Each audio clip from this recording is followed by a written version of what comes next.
तो दोस्तों आज हम फिर से आपके लिए लेकर आए हैं देश दुनिया की तमाम ताज़ा बड़ी खबरें। सबसे पहली बड़ी खबर में आपको बताएंगे दोस्तों कि इजराइल हिजबुल्लाह जंग के बीच एक्शन में आई तुर्की की सेना, खास मिशन पर पहुंची लेबनान, इजराइल की सेना को चटाएगी धूल। कांग्रेस ने हरियाणा में 20 सीटों पर ईवीएम हैक होने का लगाया आरोप, 7 सीटों के सबूत किए पेश, हरियाणा में दोबारा से हो सकते हैं चुनाव। इजराइल हमास जंग के बीच इजराइल मजदूरी करने पहुंचे भारत के लोग रो रो कर आए वापस भारत, बोले इजराइल की कंपनियां करती थी प्रताड़ित, कराती थी सबसे ज्यादा काम, हमारी करती थी खूब बेइज्जती।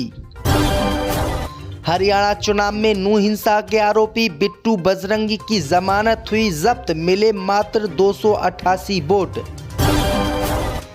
ईरान के परमाणु हमले से डरा इजराइल, नहीं जुटा पा रहा ईरान पर हमले की हिम्मत, अब ईरान से जंग नहीं लड़ पाएगा इजराइल। तो दोस्तों सभी खबरों को आपको एक एक कर बताने वाले हैं, वीडियो को लाइक कर चैनल को सब्सक्राइब कर दें। इससे भी बढ़ तो दोस्तों अगली खबर की ओर, तो इजराइल हिजबुल्लाह जंग के बीच एक्शन में आई तुर्की की सेना, खास मिशन के लिए पहुंची लेबनान। जो दोस्तों आपको बता दें कि इजराइल और हिजबुल्लाह के बीच लेबनान में जंग जारी है। इसी जंग के कारण तुर्की की सेना ने एक खास मिशन के तहत एक्शन लेकर अपने नागरिकों को लेबनान से बाहर सुरक्षित निकालने के लिए नौसेना का एक जहाज भेजा है। ये जहाज बुधवार देर रात लेबनान पहुंचा है और इसमें 2000 से ज़्यादा तुर्की के नागरिक सवार होकर अपने देश के लिए रवाना हुए हैं। दरअसल आपको बता दें कि लेबनान में इजराइल और हिजबुल्लाह में भीषण जंग जारी है। इसी जंग के बीच तुर्की को खतरा लग रहा था कि उसके नागरिक लेबनान में इजराइल और हिजबुल्लाह के हमले में मारे जा सकते हैं। इसलिए अपने नागरिकों को बचाने के लिए तुर्की ने अपनी सेना के साथ एक नौसेना का जहाज लेबनान भेजा है और इस जहाज में सवार होकर तुर्की के 2000 नागरिक तुर्की के लिए रवाना हो गए हैं। इसी बीच पर तो दोस्तों अगली खबर की ओर, तो कांग्रेस ने हरियाणा में 20 सीटों पर ईवीएम हैक होने का लगाया आरोप, 7 सीटों के सबूत किए पेश।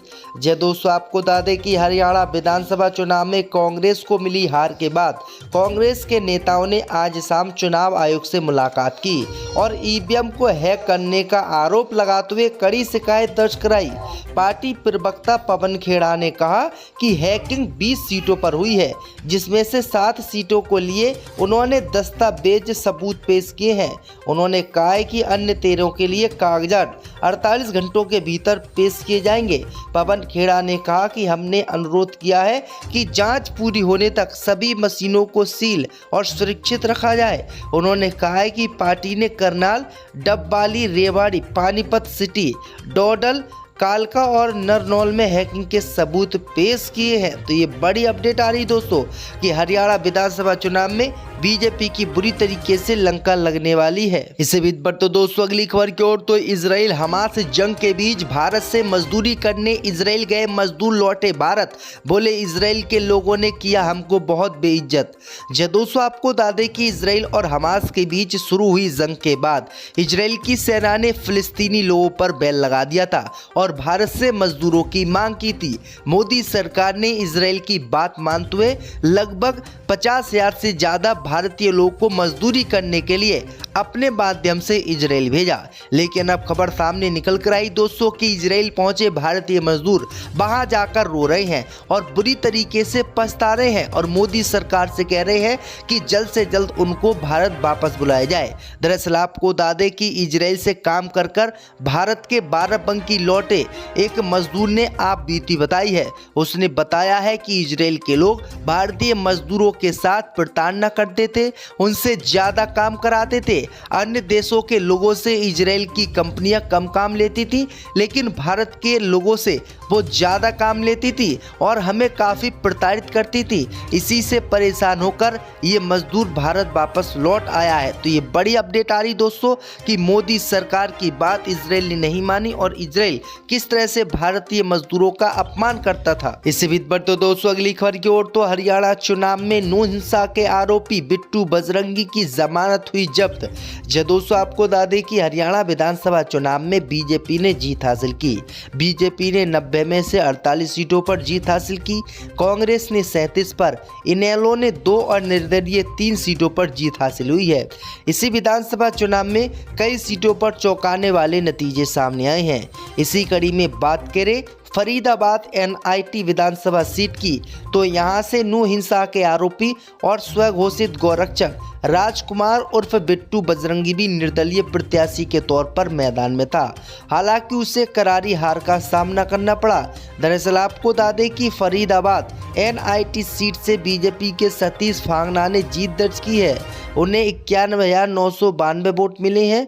उन्होंने निर्दलीय प्रत्याशी बिट्टू बजरंगी को 91,704 वोटों से हराया है। बिट्टू बजरंगी को महज 288 वोट मिले और वह 7वें नंबर पर रहा, यानी इसकी जमानत जब्त हो गई। इस बीच पर तो दोस्तों अगली खबर की ओर, तो ईरान के परमाणु हमले से डरा इजराइल नहीं जुटा पा रहा ईरान पर हमले की हिम्मत। दोस्तों आपको बता दें कि ईरान ने कुछ दिन पहले ही परमाणु परीक्षण कर डाला है, ऐसा कुछ रिपोर्ट में दावा किया जा रहा है। पूरी दुनिया में किसी भी देश को भनक तक नहीं लगी कि ईरान ने परमाणु परीक्षण की तैयारी कर ली और परीक्षण भी कर डाला। हाल ही में सोशल मीडिया में दावा किया जा रहा है कि ईरान में भूकंप आया। ये भूकंप नहीं बल्कि परमाणु परीक्षण का असर है। अब खबर सामने निकल कर आई दोस्तों कि ईरान के परमाणु हमले के डर से इजराइल की हवा टाइट हो गई है और इजराइल अब ईरान पर हमला करने की हिम्मत नहीं जुटा रहा है, क्योंकि ईरान ने सीधी धमकी दे दिया कि अगर इजराइल ने गलती से भी ईरान पर पलटवार किया तो वो इतना तगड़ा हमला करेगा कि इजराइल पूरी जिंदगी भूल नहीं पाएगा। यानी ईरान के परमाणु हमले से इजराइल डर गया है और इजराइल अब ईरान पर हमला करने की हिम्मत भी नहीं जुटा पा रहा है। तो ये बड़ी अपडेट आ रही दोस्तों था और भारत से मजदूरों की मांग की थी। मोदी सरकार ने इजराइल की बात मानते हुए लगभग 50,000 से ज्यादा भारतीय लोगों को मजदूरी करने के लिए अपने माध्यम से इजराइल भेजा। लेकिन अब खबर सामने निकल कर आई दोस्तों कि इजराइल पहुंचे भारतीय मजदूर वहां जाकर रो रहे हैं और बुरी तरीके से पछता रहे हैं और मोदी सरकार से कह रहे हैं कि जल्द से जल्द उनको भारत वापस बुलाया जाए। दरअसल आपको बता दें कि इजराइल से काम कर कर भारत के बाराबंकी लौटे एक मजदूर ने आप बीती बताई है। उसने बताया है कि इजराइल के लोग भारतीय मजदूरों के साथ प्रताड़ना करते थे, उनसे ज्यादा काम कराते थे।